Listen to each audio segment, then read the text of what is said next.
नमस्कार, welcome back to Ankit Science Academy. दोस्तों, आज हम पढ़ने वाले हैं नए चैप्टर जिसका नाम है मैटर। तो मैटर वे सभी वस्तुएं जो स्थान घेरती हैं, जिनमें द्रव्यमान होता है और जिनका अनुभव हम अपनी ज्ञान इंद्रियों द्वारा कर सकते हैं, क्या कहलाती हैं? द्रव्य कहलाती हैं। द्रव्य को ही दोस्तों पदार्थ कहते हैं। ठीक, तो पदार्थ का गुण क्या है इसको मैं देखता हूँ। तो द्रव्य अविनाशी होता है, मतलब द्रव्य को हम नष्ट नहीं कर सकते। फॉर एग्जाम्पल समझते हैं, जैसे मैंने कोयले को जला दिया, तो कोयला जब जलता है तो क्या होता है? उसमें बनती है, राख निकलती है, लेकिन वो नष्ट नहीं हुआ।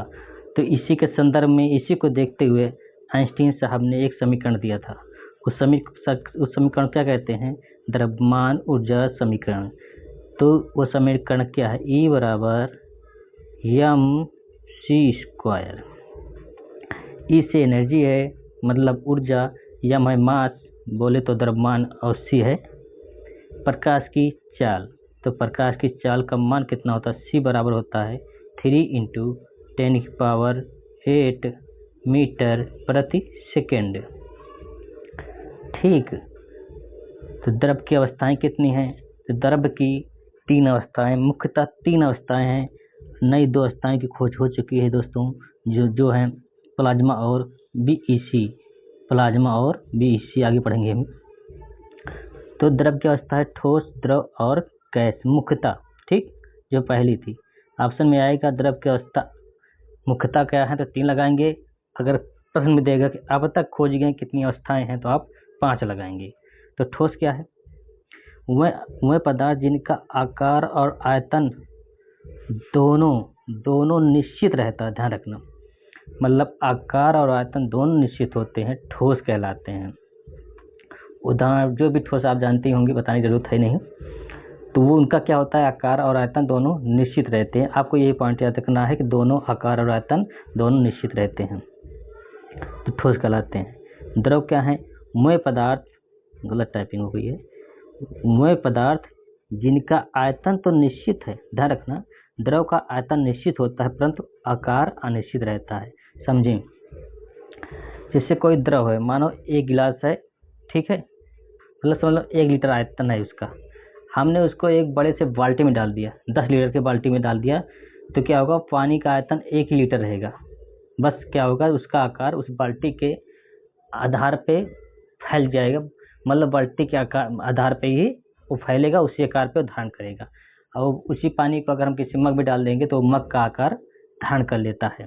तो आकार क्या है? अनिश्चित है, लेकिन आयतन पानी उतना ही रहेगा, बदलेगा नहीं। तो द्रव का आयतन आप द्रव का उदाहरण आप देख लो, दूध, पानी हो गया, दूध हो गया, पेट्रोल, डीजल, आज शहद, ये सब क्या है? द्रव ही हैं। ठीक, गैस वे पदार्थ जिनका आकार और आयतन दोनों अनिश्चित रहता है, वो गैस कहलाते हैं। ये देखो, ठोस में क्या था? ठोस में हमने पढ़ा कि दोनों निश्चित हैं, लेकिन गैस में दोनों अनिश्चित हैं। तो ठोस के जस्ट अपोजिट हमें ध्यान में रखना है, याद करना है। ठीक है, एक चीज और पहले देखो, तरल। मैं आपसे पूछता हूँ, गैस है और द्रव है, तो इनमें से तरल क्या है? बताओ, गैस तरल है या द्रव तरल है? तो ध्यान रखना, तरल पहले पता होना चाहिए तरल क्या है। तरल वे पदार्थ हैं जिनमें बहने का गुण होता है। जो चीज जिस पदार्थ में हमें बहने का गुण रहेगा, प्रवाहित होने का गुण मिलेगा, वो क्या होंगे? वो तरल होंगे। तो गैस भी बहती है, ठीक, द्रव भी बहता है, ठीक। इसका मतलब गैस और द्रव दोनों क्या हैं? तरल ही हैं। ये दोनों तरल ही हैं। ठीक है, याद रखना, गैस और द्रव दोनों तरल ही हैं। तो पूछता भी है कि तरल क्या है, गैस है, द्रव है, या उपयुक्त दोनों? तो आप दोनों को लगाएंगे। ठीक है, अब पदार्थ की मैंने पहले बताया था, 2 अन्य अवस्थाओं की खोज हो चुकी है, जो नई अवस्थाएं हैं, जिनमें से है पहला प्लाज्मा। प्लाज्मा क्या है? वह पदार्थ, यह पदार्थ की वह अवस्था है जिसमें पदार्थ आयनीकृत, ये पॉइंट इंपॉर्टेंट है, इसको याद रखना। पदार्थ आयनीकृत गैस के रूप में रहते हैं। इस अवस्था में पदार्थ अत्यधिक उत्तेजित रहता है। ठीक है, मतलब इस पदार्थ जो ये पदार्थ की अवस्था जिसमें पदार्थ के जो परमाणु हैं वो आयनीकृत अवस्था में रहेंगे। ठीक, उसमें आयन रहते हैं तो क्या होगा, उनमें विद्युत का चालन भी होता है, इसलिए क्योंकि आयन ही तो विद्युत का चालन करेंगे, इसलिए प्लाज्मा में विद्युत का आपको चालन देखने को मिलेगा। इसी कारण से हम इसको इलेक्ट्रिक बल्ब और इलेक्ट्रिक ट्यूब में भी प्रयोग करते हैं। तो हमें प्लाज्मा कहाँ देखने को मिलती है, तो प्लाज्मा हमें सूर्य के अंदर तारों में देखने को मिल जाएगी।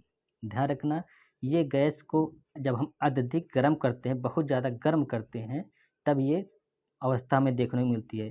तो गैस की तरह इनका भी आकार और आयतन दोनों अनिश्चित रहता है। ठीक है, जब पूछता है जरूर, पूछेगा जरूर कि प्लाज्मा में क्या होता है, आकार और आयतन दोनों निश्चित होते हैं या दोनों अनिश्चित होते हैं, या जिस तरह क्वेश्चन बनाए तो आप याद रखना कि आकार और आयतन दोनों अनिश्चित रहते हैं, सेम टू सेम गैस की तरह।